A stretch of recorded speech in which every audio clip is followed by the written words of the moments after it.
কি নাম আপনার? আমার জিজ্ঞাসা বকুল। বাহ, আমার নামও দিয়েই জানেন। আপনি ছাড়া তো এখানে আর আশেপাশে কেউ নাই। আপনারই বলতেছি। নাম কি আপনার? আমার নাম শাহিন। আমি মাঝে মধ্যে খেয়াল করছি, আমি যে রাস্তা দিয়ে যাই আপনি সেই রাস্তায় দাঁড়ায় থাকেন। আমার বাড়ির সামনে গিয়েও দাঁড়ান, মাঝে মধ্যে তো আমার পিছুও নেন।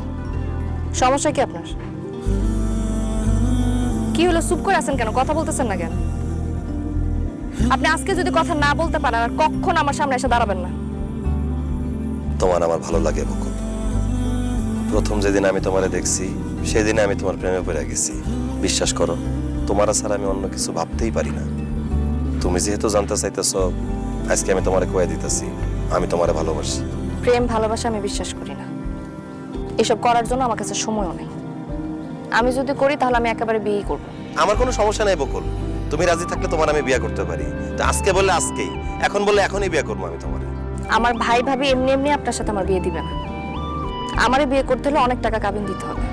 আপনি পারবেন এত টাকা কাবিন দিয়ে আমার বিয়ে করতে? আমি পারবো। কও, কত টাকা কাবিন দেওয়ার লাগবো? 5 লক্ষ টাকা। কি হলো, ডরাই গেলেন? তোমার আমি ভালোবাসি বকুল। 5 লাখ কেন, 10 লাখ টাকা কাবিন দেওয়া হইলে আমি তোমার বিয়ে করতেছি।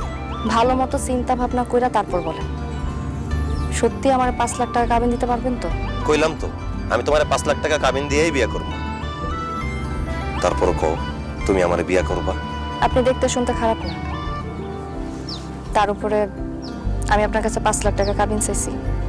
আপনি 5 লাখ টাকা কাবিন দিয়ে যেহেতু আমার বিয়ে করতে রাজি হয়েছেন, আমার আপনার বিয়ে করতে কোনো আপত্তি নেই। আপনি আপনার পরিবারের লোকজন আমার ভাই ভাবির কাছে পাঠান, বিয়ার কথা বলুক। আমি আপনার বিয়ে করতে রাজি আছি।